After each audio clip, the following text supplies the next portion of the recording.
عليكم السلام أحبتي، أهلا وسهلا بكم في برنامجكم مساء رحمة صبحي منصور. السؤال هنا بيقول: ما هو المذهب الأكثر انتشارا في العالم الإسلامي وبما انتشر؟ هل بالعدل والدعوة بالتي هي أحسن أم بالقهر والسيف؟ يعني ده سؤال سطحي جدا يعني، لكن هنضطر نجاوب عليه. احنا قلنا ونقول إن الفتوحات وإقامة إمبراطورية عربية باسم الإسلام هي التي يعني أنشأت أديانا أرضية.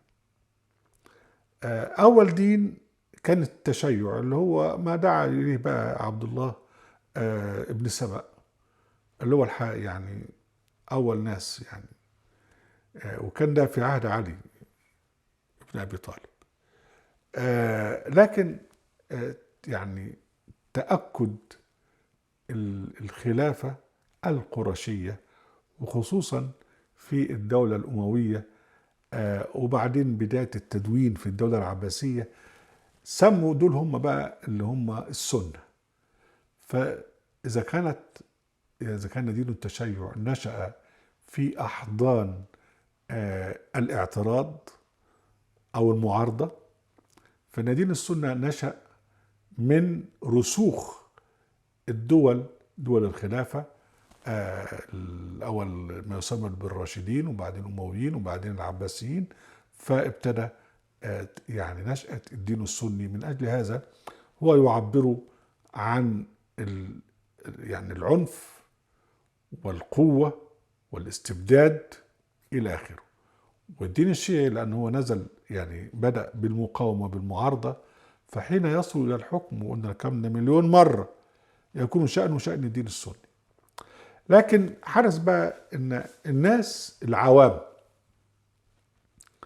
اللي هم يعني يعبدون ما وجدوا عليه آبائهم، هم كانوا قبل ما يعني يدخلوا فيما يسمى بالإسلام يعني في عهدهم، كانوا عندهم آلهة وأضرحة، وعندهم آه، يعني رهبان وأحبار وكذا وكذا. فجم غيروا دولتهم وعملوهم أولية، وده بدأت التصوف. فالتصوف يعبر عن آه، العوام. وبعدين دخل، لأن التصوف بقى لا يطلبه علما، يعني مجرد ان واحد يقول لك انا ولي والناس تصدقه وصاحب كرامات والناس تصدقه، ف يعني انتشر كثيرا. وبعدين بقى فيه يعني تسامح، ومش فيه يعني طبعا دول الناس عوام يعني مش معاهم سلطة يعني، فعندهم حرية، وعندهم ان ده يبقى كذا وده يبقى كذا الى اخره، يعني مش عندهم الغلظة ولا عندهم الطموح السياسي بتاع الشيعة. فدخل كثير من الناس في التصوف، وبين ظهر بيهم بقى فلاسفة بقى اللي هم أعادوا الفلسفات القديمة التي كانت موجودة في المدارس المسيحية الفلسفية القديمة قبل الفتح العربي، يعني في الإسكندرية، وفي الرها، وفي جندي سابور، وفي انطاكية. الناس اللي هم في القرن من القرن الثالث الميلادي ابتدوا يفلسفوا المسيحية ويقولوا بالحلول والاتحاد وكذا إلى آخره. فجم الناس ديت تزعموا التيار الفلسفي في التصوف، يعني بدءا بقى من الجنيد و يعني من جاء بعده بقى من الجماعة اللي هم فلاسفة الصوفية، اللي هم يقولون بالحلول والاتحاد ووحدة الوجود. وجه الغزالي وعمل صلح بين هؤلاء وبين الدين السني في كتابه إحياء علوم الدين. وله طبعا هو كتاب آخر مخصصه لعقائد التصوف اسمه مشكاة الأنوار. ما يهمنا هنا ان التصوف يعني من العصر العباسي الثاني كان هو السائد. فالجماعة الذين يريدون يعني الوصول للحكم، فابتدوا يخشوا في التصوف، او يخشوا من السنة او من الشيعة، فاصبح فيه تصوف سني واصبح فيه تصوف شيعي. وإذا كان بقى الذي يعني عقد الصلح بين التصوف والسنة هو أبو حامد الغزالي في كتابه علوم الدين كما قلنا، فإن الذي طبق هذا هو صلاح الدين الأيوبي. وأصبح بقى التصوف السني هو السائد. ويعني التصوف السني يعني معناها انك انت تؤمن بالاولياء وبكرامة الاولياء، وتروح تاخد العهد وتاخد كذا تاخد كذا، لكن تاخد بقى بالشريعة اللي هي الشريعة السنية التي يقوم عليها القضاة الأربعة. فده اللي هو المزج بين السنة والتصوف. يبقى التصوف يسموه بقى هو الحقيقة، والسنة يقول لك هي الشريعة. طبعا مش شريعة القرآن، لكن شريعة السنية اللي هم قائمة على المذاهب الأربعة، والتي أدخلها الظاهر بيبرس في مصر بالقضاة الأربعة، يعني في مصر في القرن السابع الهجري.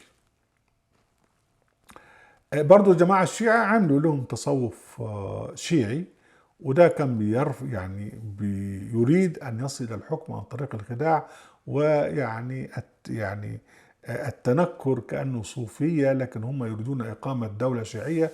وده الذي حدث من أكبر مؤامرة حدثت ولم تنجح، اللي هي بتاعت السيد البدوي والشاذلي وابراهيم الدسوقي وقبلهم احمد الرفاعي.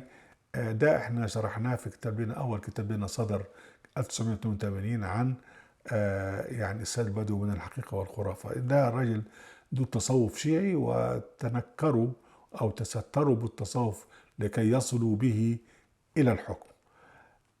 لا يزال حتى الآن هناك يعني تصوف شيعي. وعلى فكرة التصوف الشيعي برضو ظهر في الدولة الفاطمية الشيعية في أواخرها، ومن أجل هذا قبل ما تسقط الدولة الفاطمية بشوية زعموا أن راس الحسين يوقف في عسقلان، وجابوه من عسقلان وعملوا ضريح الحسين. ده بعد 250 سنة من أو أكثر من مقتل الحسين في كربلاء. المهم ده كله ضحك على الذقون. هم كلهم أديان أرضية، لكن بتختلف كما قلنا. في هناك الدين السني الذي قائم على القوة والغطرسة، والدين الشيعي الذي قائم على التقية، ثم بعد ذلك إذا وصلوا الحكم يعني يكونون أسوأ أو مثل السنيين. وبعد كده الجماعة الصوفية وهم مسالمون، لكن تسلل إليهم السنة وتسلل لهم الشيعة إلى آخره. احنا ما نقول نحن أهل القرآن قول سبحانه وتعالى نتمسك بقوله جل وعلا ادعو إلى سبيل ربك بالحكمة والموعظة الحسنة وجادلهم بالتي هي أحسن إن ربك هو أعلم بمن ضل عن سبيله وأعلم بالمهتدين. وإن عاقبتم فعاقبوا بمثل ما عاقبتم به. احنا لا احنا نصفح ونغفر ما استطعنا، ولئن صبرتم لهو خير للصابرين. نحن نرجو أن نكون من الصابرين. واصبر وما صبرك إلا بالله ولا تحزن عليهم ولا تك في ضيق مما يمكرون. يهمنا أول كلمة ولا تحزن عليهم.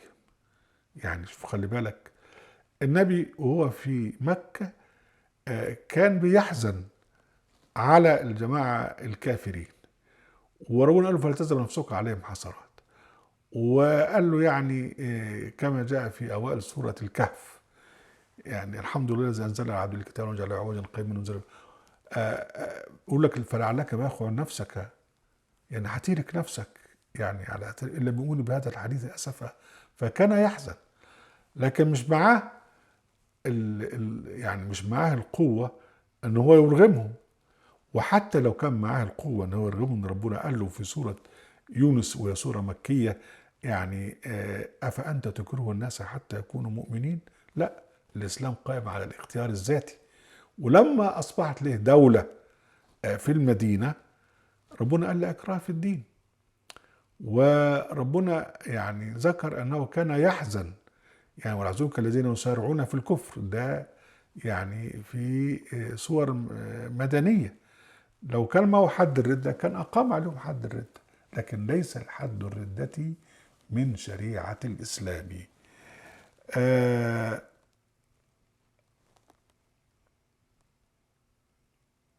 واحد بيسأل عن علم السعودية اللي عليه بندقية ودبابة يقول لك لو صمم في هذا الزمان لوضع عليه بندقية ودبابة من آخر ما صنعت أمريكا بدل السيفين اللذين يشيران إلى الإرهاب وسفك الدماء.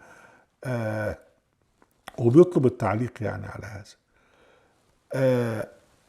شوف، هو دين الوهابية يقسم العالم إلى معسكرين، نحن وهم، يعني هم ونحن، هو على نفسنا نحن، الباقيين هم، والهم ده يستحلون دمه، ما عندهمش فيه يعني يا مرحمين يعني. فجعلوا بقى، وبرضه الإخوان برضه نفس الحكاية، حكاية السفين، ويقول لك وعدوا لهم ما استطعتم من قوة. فهم دين اعتداء ودين حرب ودين سفك دماء، وبيقول لك وعدوا لهم ما استطعتم من قوة، ومش بيكملوا الآية، ومش بيعرفوا ان ترهبون به عدو الله، يعني دي دولة مسالمة ولابد أن تكون قوية حتى يرتدع العدو المعتدي ويعني لا يقوم باعتدائه. اللي صمم العلم السعودي ده حافظ وهبة، ده راجل مصري وعمل في خدمة عبد العزيز آل سعود، وكان هو المستشار بتاعه، وهو كان أكبر مستشار له. وبعد كده عملوا بقى سفير للسعودية في إنجلترا في لندن، وهو كان هو القائم على تربية وتثقيف الأمير فيصل ابن سعود، اللي هو بعد كده أصبح ثالث ملك في السعودية. فده علمهم وده تأثيرهم، ونحن وهم خصوم، وسنلتقي من الله جل وعلا يوم القيامة يحكم بيننا فيما نحن فيه مختلفون. شكرا أحبتي، وعليكم السلام.